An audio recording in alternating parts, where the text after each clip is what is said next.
Here we are. We are back at Behind the Knowledge. I'm with Mr. Pat Barber. In person, Todd Ocuto, and we've got a fantastic guest. You guys might know him as the GOAT. This is Mr. Steve Haydock, the original level 4, I'm pretty sure. I think was he the first to level 4. Did you claim that, really? He's a double black belt. Is that what it is? Like a double black belt? Is that in CrossFit? Pretty much, yeah. In life. Oh, in life. Double Is life. does Jiu-Jitsu do the same as like ski hills? Double diamonds? That's what I meant. Yeah. Double diamond, Double black diamond. belt. Diamond, yes. Double blue diamond with a belt. Diamond level. Diamond level. Yeah. Welcome to Behind the Knowledge, a best hour podcast where we dive deep into the lives and stories of inspiring coaches from all walks of life. The two hosts of this show are me, Pat Barber, and my good friend and fellow coach, Todd Ocuto. Each week, we'll sit down with the most amazing coaches we can find, uncovering their unique paths, the challenges they've faced, and passions that continue to drive them. Whether you're a seasoned coach, an aspiring one, or simply somebody who likes listening to stories of how people achieve the success that they have, this podcast is for you. So sit back, relax, and get ready to be inspired by the powerful stories and insights from the world of coaching. This is Behind the Knowledge. Let's jump in. So, Steve, we want to know your coaching journey. How'd you get here? Because I know you're badass. Like you're the GOAT. I actually had no idea who you were until I taught a seminar with you, and you actually genuinely blew me away at that seminar because like your demeanor is relatively casual. It was like I don't know, the way you carried yourself. I was like, who is this dude? Like I had no idea your background or prowess in jiu-jitsu, and you were a flow at the time, and I had been on staff for an eternity at that point in time.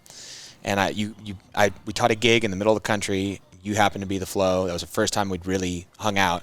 And I genuinely walked away being like, damn, that guy's really good at what he does. And I don't know what that was all about or how that came out as a thing. So like, why don't you tell me where you started this whole coaching thing? What's the first thing you coached? I can't wait to hear this because my original story with him is a little bit different than that Oh, one. I wanna hear that. I'll tell that one Good. after he goes Good. a little bit, but Good, I'll good, tell good. mine was a little bit different. First coaching experience, probably, don't get too sentimental, but my mom was an educator her whole life. She's 86, nearly 87 now. She was a elementary school teacher. And Todd sex ed. Yeah. No, she didn't. Was it? Not even to me. No, it wasn't. But she was, I suppose, my role model in like just being really passionate about educating and teaching people. And then she actually opened her own school, own elementary school. Took a big leap of faith to do that, and she was very, very successful. And growing up, she convinced me to kind of get involved with some sport coaching at the school, and that's where I kind of began. And that was pretty early. Like I was probably 14, 15, where she kind of threw me in and had me coaching like kids in sport. And that was my first exposure to any kind of coaching.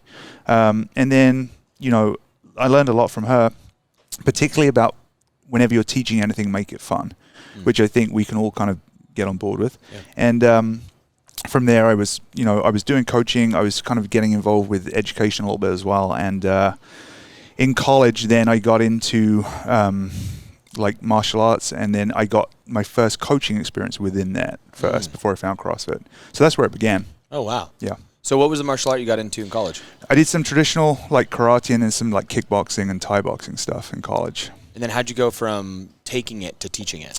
Well, I mean, honestly, that's kind of a bit of a natural progression within the martial arts sometimes. It's like, because, there's a belt system, you progress through the belt. Right. And that's where it's kind of different to CrossFit in a sense, because there's kind of an expectation within the martial arts world that you will eventually become an instructor. Right? Rather than, as you're learning, there's a definite expectation. There's a point where you should be able to communicate this to other people and teach people. So that was a very natural evolution for me. And like, I really enjoyed it. Like, I found it very rewarding to help people get better at things. And then, so when did you find CrossFit and get into coaching that? 2007, got into, found CrossFit. At that point, I got into Jiu-Jitsu. I'd started Jiu-Jitsu in like the late 90s. I was traveling to the US to train, and we didn't really have a lot of jiu-jitsu in the UK at that point. And then in 2007, I basically got my jiu-jitsu black belt. And there's a tradition within the jiu-jitsu world that where you do like they call it an Ironman, which is an event where all the people that are it was a seminar, all the people at the seminar, you have to like spar with them one after another and it was. Is this like a King of the Mountain type thing? Kinda Where it's like, I take one, I throw you out of the ring, and then the next one There comes? was no ring. There was no ring. But it was, we had like 24, 25 people at the seminar. And the guy who promoted me, who had come from Brazil, he was like, didn't tell me it was happening. He was just like, hey, now we're going to do this. We were already late. We should have finished. And he's like, hey, you have to, all these people here, you're going to start with this guy who's the lowest belt, and you're going to fight all of them one after another. How long did that process take? Well, it took 96 minutes. Oh, man. And he didn't let me have a break. He didn't let me have any like water during the thing. I passed out on the mat twice, where they like brought me back and made me keep going. And here's the thing, like I got to the end, and he's like, hey, you know, like gave me like, That was okay. you did good. You know, like you That was okay. Yeah, you were successful.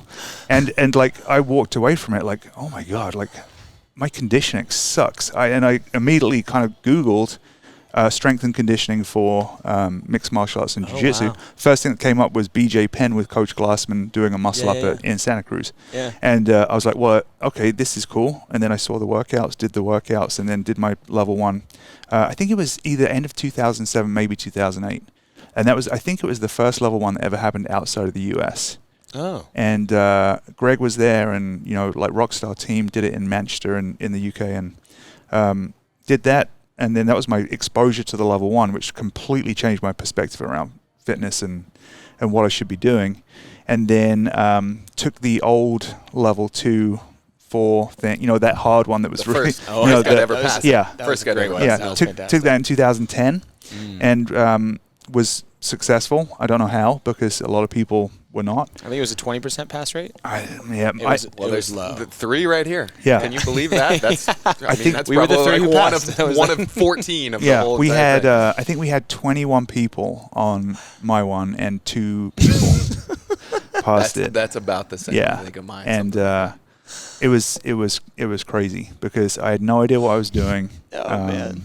Well, but you did. So, like, I think what's clear, I didn't know your history, and like with your mom being the educator that she was, and like you having this predisposition to delivering information in a digestible way. Yeah. Like you just had to transfer it to the education of CrossFit.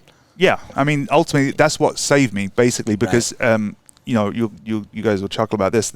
You remember, like, you got the kind of 20-minute briefing on like what we're going to do. It was kind of like the foundations It was lecture. so funny. You got like 20 Yeah. minutes, and then you immediately got thrown into like small group breakouts, right? Oh, yeah. And me being me, I was like, oh, I feel pretty confident right now. So like, I volunteered to go first. There's not any other black belts in here. Yeah. I'm pretty sure that I'm going to handle this. I was like, I'm the goat. I'll go first, right? I walked out, and I did my demo. Like, I did my demo of the front squat, and the assessor, shall we say, or the staff member, who will remain nameless, was like, stop. Walked in and was like, that is the worst front squat I have ever seen in my life. Get out. Like, get out of the middle of the circle. And I was like, oh, okay, this is not what I was expecting right now. But I can't believe you were able to recover from that. Like, I would almost assume at that time that the assessor would see you do that and then automatically in your mind be like, this guy's got no chance, like no clue, and almost expect that the next day when you get tested. Like, again, I've told many people this, like the end of day 1 of that seminar, I was in my hotel room, like literally in the corner of the room, because I felt like a wounded animal. I was just crouched down, surrounded by flashcards with the points of performance on them, like rapidly trying to, and I picked up the the hotel phone because I was in Switzerland, so I couldn't use my cell phone, and I was like, I'm gonna change my flight. I'm not going back tomorrow. I was that close, and I was like, no, you sort your shit out and like pull yourself together. And Wow. yeah. So how much coaching had you done after your level 1? I to this had level done 2? some, but I had no idea what I was doing. So you got your level 1 in 2007. 2007. And then took the level 2 in 2010. 10, yeah. But had primarily coached jiu-jitsu or like mixed martial arts? Yeah, or? I had like a hybrid gym at the time, and I was doing some coaching of CrossFit, but I was definitely coaching more jiu-jitsu. And were you training CrossFit Yeah. that frequently? Yeah, Pretty frequently? I mean, probably it was a difficult balance to find, so probably 3 workouts a week, something like that. So tell me, how do you make that transition from you leave day 1, sounds like you have essentially no idea what you're doing. Yep. Study enough on that night and the next morning and show up and pull it off. So what are the characteristics that you took from your early days of teaching and coaching, or what you had established with your mixed martial arts coaching that allowed you to pull that off? Because I'll tell you, like, that environment was so, like, that's the most nerve-wracking thing I've ever done. Sure, that was way more nerve-wracking than my internship or any of the rest of that stuff. So I think, like, after my experience of my first attempt at coaching and being, like, pulled out real quick, I very quickly was like, okay, I can see what's going on here. The goal is actually break people down to build people back up. That's what I saw the training team doing. And I was like, okay, well, while everyone else is, like, worrying about their performance, I'm going to start watching what everybody else is doing. And every single person in my group, I probably wrote down more feedback from their experience coaching than they wrote down themselves. So I was like, okay, I've got it now. Here's what I'm going to do. I'm going to listen to every single thing that these people are being told they're doing wrong and what they need to do better. And I'm going to use that for me. Right. And that ultimately is what got me through. Once I got through my mental, like, I suck piece, which happened day one in the evening. But when I went back day two, like, I had a plan. I was like, okay, I get it. I'm not going to do this. I'm not going to do this. Don't talk when you demo. Say simple things. See and correct. Use people. I was like, okay, I got it. Right. And I actually, again, you'll laugh at this. I was like, because they kind of floated the idea that if your demo wasn't good, you could use someone else to demo them. And I was like, okay, well, who's the best mover in the room? I'm going to go make friends with that guy. He's going to be my demo guy. And, like, that's what ultimately got me through it. Well, so it sounds, I mean, I hear that you had such a strong foundation in, like, the raw skills of presenting and teaching that you could step back and not worry about that. Like, it wasn't, you didn't need to worry about, like, what I'm, like how am I gonna relay this information? It was more like what's the test right now, and then that, like, what a level 2 currently should be, which it currently is like you get more from the other people feedback than your own. Like, you can only get, like, 1 or 2 pieces of feedback, but if you can sit and write everything else down, you can structure that. That's awesome. But I'm curious about, like, what do you think makes a person not book that flight home? Like, what was the difference in you versus others? Because I've had people not show up on day 2, especially for that old one. So, like, so what made you like, other than, like, suck it up, you know, like how can a person do that? Like, face that head on? Ultimately, it came down to, like, I was thinking it through, and I was like, hey, if you don't go back, whether you're successful in in getting the passing grade or not, if you don't go back, you're going to miss a whole other day of development. Right. That's what it came down to. And that was the most important thing for me. And, like, on reflection, I had learned so much on day 1 that I didn't want to miss the opportunity of learning more on day 2, regardless of what the result was going to be. That's what made me go back.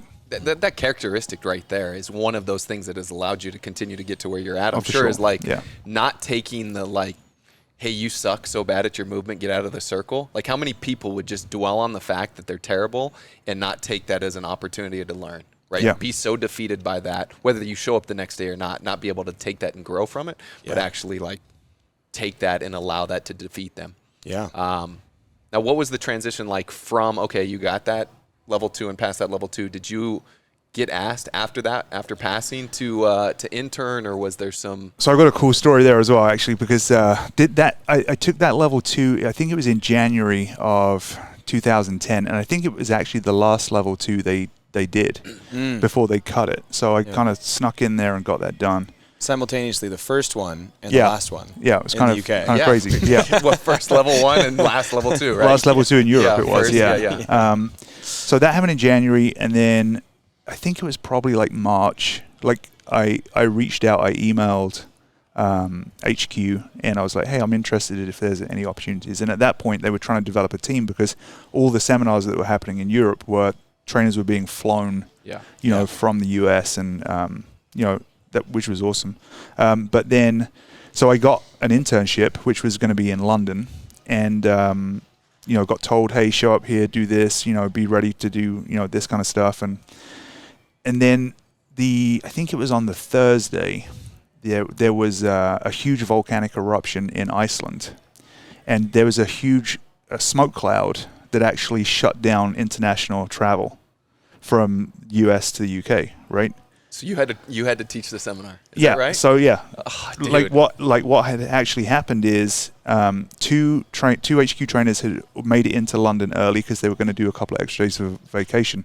That was Dennis and Jen. Hunter Yes, Marshall, I heard the story. Right? Yes, I heard the story. So they were in London. Jen wasn't meant to be working. Dennis was meant to be working. As a trainer, and he flowed that, Yeah. right? So Dennis got told, because none of the other trainers made it, that he was now flowing the seminar. Yeah. And I believe he had only given up to, I think, nutrition. And I think he had to learn, like, the fitness. Like he had to learn 4 new lectures that weekend or something stupid. Like, he'd never given technique before. Hell yeah. And, of course, like, he stepped up and just crushed. And, we showed up. We made it happen. And got to the end of the weekend, and like that was my intern 1 for seminar stuff. And he was kind of like, he kind of put his hand on my back and was like, I have no idea what happened, but we made it. People were smiling. Yeah, people were smiling. They had a good time. They wanted to take a picture with us afterwards, so you must have done good. It was good. Right. And for me, my experience of like, okay, and this was kind of cool again, I kind of lucked out because I just had to run the groups. Freedom. I had freedom. Yeah. So I could go out and get my first experience doing it without the stress of someone watching me, right? So I went out there and I was like, hey, I'm just going to do the thing. And, it went well. Definitely things that I could have done a lot better, but everyone had a good time and they learned stuff. And he was like, hey, great job. Thanks for doing the thing. And, I came back for number 2 after that. And number 2 happened, I say maybe like 2 months after that. And I had, like, Joe Alexander was the flow. And I had a head trainer, Rob Miller. Mm-hmm. Yeah. And wait, climber Rob Miller? No, not Rob Miller. Rob Miller from the Northeast. Northeast, yeah. Tall Rob Miller. Tall Rob Miller. Yeah. There was an old Rob Miller that was like in the OG days. He was the climber guy. Yeah. No, like Tall Rob Miller. Yeah. And I love Rob. So then I had like my first like experience of coaching being watched by a seminar staff trainer, and I did a good job, and Rob gave me some great feedback. And the most important thing was, again, this is such an important attribute, is that he could give me stuff that immediately I could apply in the next group, right? And I remember that feedback of like, hey, one of the best traits you have is that I could tell you to do this thing, you did it, right? And then I told you to do the next thing, and you did it. Yeah. And he actually gave me my recommendation, and then Joe Alexander wanted to sit down with me as well, of course, and kind of sat me down. That was the good Joe back in the day. They're all the good Joe, but that was prime Joe. I'll put it that way. And Joe kind of gave me like, okay, so we're gonna give you the recommendation and this kind of stuff. He said, but he's like, don't let me catch you at a seminar again where you're not taking notes during the lectures. So he said, and I was like, yep, Roger that. I was like, Roger that. Yeah, Roger that. Yeah, got it. Yeah. He's like, I did, but they're, he's like, well, write that down. Yeah, write that down. So did you, after you took that level 2, you said you were primarily coaching Jiu-Jitsu, not as much CrossFit. Did you ever transition to coaching more CrossFit than Jiu-Jitsu? Has it always been that way? Pretty much. Even on staff? So would you say the majority of your CrossFit coaching has come via the seminars that you've worked? Probably. What are you, 450 seminars in at this point, something like that? Yeah, a little. Getting close. It's a little bit more than that, I think now, but a lot of it has come from coaching seminars. But again, it's like, and you guys will appreciate this, is like you could take the criteria from the the level 2 foundations, and you can apply it to any 100% sport discipline, even things within business, I think. And ultimately, it's like a blueprint for success. So what I did was take my learning from the CrossFit environment and apply it within the Jiu-Jitsu environment, and I was playing with the same skill set. Yep. And for me, like having been involved, since 2007, like not as long as you, Pat, but for me, having the ability to go between 2 different disciplines has actually kept things very fresh for me. For sure. So it's like, okay, there's a basic skill set, but I can apply it here and I can apply it here, and it's like super motivational for me to do that. For sure. When I hear your story, especially like the hurdles you've had, or not the hurdles, but the path that you took, it almost like to me sets up a hierarchy. And I'm obviously biased because I believe the fun and the playfulness is like that's the vein I like to coach in. I know not everyone's quite the same, but I think it's like if we're gonna hierarchy something, like people need to have a good time. First and foremost. They're going to buy in more. They're going to buy in more. Like, even if you're not nailing the information, like if they're having a good time, they're willing to look past so much, and they're like, they're enjoying the process. And then it comes into like, how can you continue to refine your actual hard skills of the seeing and correcting, all that stuff. So it's such a harder thing to teach. Hey, make these people have a good time, you know, like, and it sounds like that was your avenue, is like, Yep. I've got this, but then you also had the like kind of mindset of an athlete to some degree, because that's what you get in like coaching environments. So like a good coach will tell you, hey, you need to do these things. You go, yes, coach, and you go do them. You figure out how to internalize that information and go do it.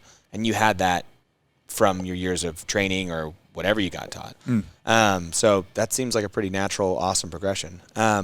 If I asked you who was the best coach you've ever had, you might say your mom, but other than that, She was the inspiration for sure. Let's take your mom out of it. Who's the best like coach you've ever had, and what made them great? Such an interesting question, because like I was super lucky, like in my jiu-jitsu experience, to basically be exposed to the coaching of two of the greatest people that ever did the thing. Right. I had one from like the old generation, one from the new generation, and what was really interesting about them as coaches is, and this is something different to what you'd experience in the CrossFit space, is both of these guys, phenomenal athletes who then became phenomenal coaches, but their weakness was having done it for so long and being so naturally good at it. It actually made it challenging for them to articulate how to do the thing, because it was so natural. So for me, again, I've always been very receptive. I'm always trying to like analyze and think of ways to improve things. I was exposed to these people who are very natural at doing the thing. But for me, I was like, okay, I can see what you're doing. Now I need to reverse engineer how to communicate this to someone else. So I got exposed to this very, very high level of technique. But then the thing that actually was really cool for me was I got an opportunity to break it apart and then understand how to communicate that better to other people. Right. And how did you break that apart? Was that you learning how to do it? It's like, I'm going to watch you do this thing. I'm going to try to figure out how to do it myself.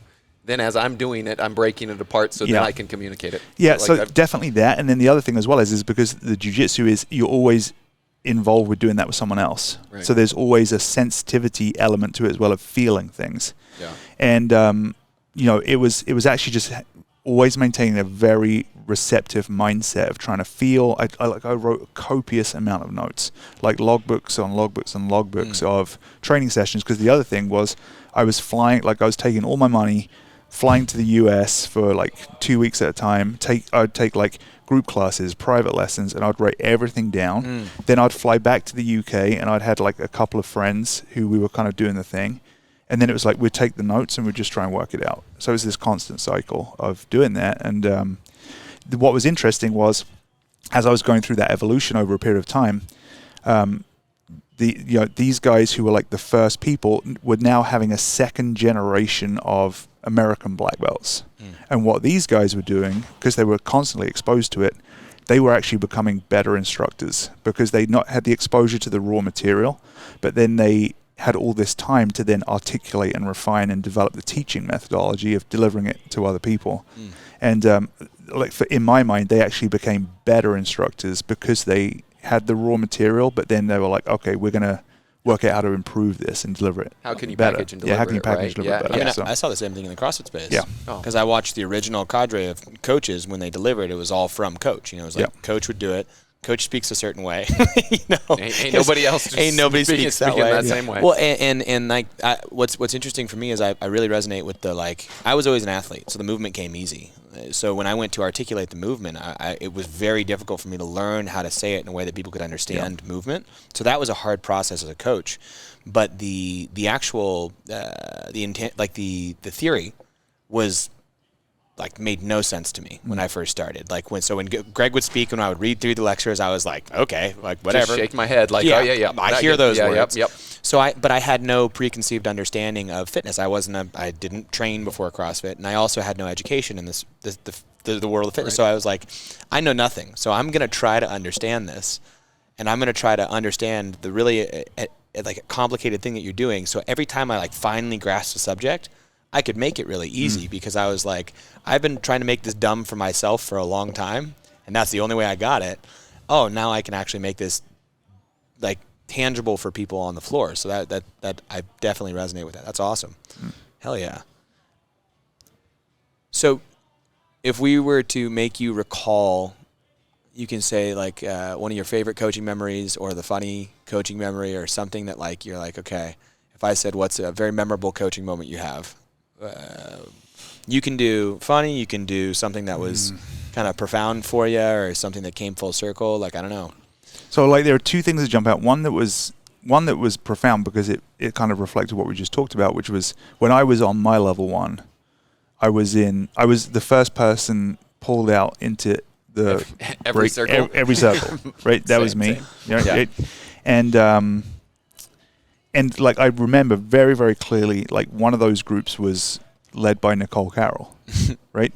So she calls me out into the middle, and you know, like I'm a bigger guy, but she immediately could pick up that I was like anxious about it, and I won't repeat what she said to me, but she said something that definitely settled my nerves. And why won't you? I mean, just confidentiality. Okay, all right. I'm really curious. There's a bond. Yeah, Okay. off camera, we'll talk about it. But so that was cool because I was like, oh, this is cool because you know she's a coach, but she's also very astute when it comes to the relationship piece and the energy. Able to read being able to read the room, people, yeah, right? Read people, yeah. Because she could have looked at me and be like, oh, it's just some like big dude, and like No, whatever. go ahead, push your knees out, lift your right. chest But up, she and then- was like, no, she knew, and she said the thing, and I'm like, oh, okay, well, we'll do the thing, and that was cool. Yeah. And then another memorable moment, probably for the wrong reasons, was I remember coaching a seminar in Spain, and I was working with Nadia Shatila. We were out there, and there was one guy who had on like a really short pair of shorts, to the point that in the bottom of his squat, something. Kind of like what Pat's wearing right now. Yeah. Maybe a little shorter. In, yeah. There was an exposure of something maybe that shouldn't have been exposed, and I just remember walking around and like I was running a circle here, and Nadia was running a circle here, and we kind of like, I was like, and it's like, how do you cue that? You know, put the mouse back in the house. Like, what's the cue? There's a tactile for it, for sure. Well, You're like, don't hit my hand. Did this. Just did a little flip. Yeah. So that was very memorable. That's yeah. awesome. Fantastic. I thought for sure you were going to go to the, I think the first seminar that we worked. You made mention of the first time meeting I him would like and to that. hear yours. I don't know if I think we had judged at the games before, but didn't interact very much. And you said you didn't know Steve at all by the time you worked with him. I had known Steve, and I'd heard the stories of him dealing with interns and all of this kind of stuff, you know, and so I'm nervous getting ready to work this seminar, and this was in Memphis. Right? And you guys had driven there and gotten there early. I get in a flight. I get there. Long day of traveling like it always is. I'm at the hotel, and I can remember I'm checking in, and you and Natasha come walking in, and like I'm at the desk. You're right there going to the elevator, and like maybe you didn't see me, but I'm pretty sure that he walked by, glanced that I was right there, and then just kept walking, and I was like, oh, this is what we got. All right. Because this was the hard, Steve. I was like, all right. I kind of thought, because anytime I'd have been around him before, he kind of just blew me off and didn't interact with me. And I was like, yep, the sense that I got is probably true. So I was like, my work's cut out for me this weekend. That's awesome. I didn't see him. Yeah, I'm sure he did see me. So anyways, I think it took a little while for him to warm up to me the next day throughout the seminar. But by the end of the day, we had a good vibe, and I joked around enough with him for him to loosen up a little bit. And do you remember that seminar? There was like a hurricane. Oh yeah, in Memphis. The power was out.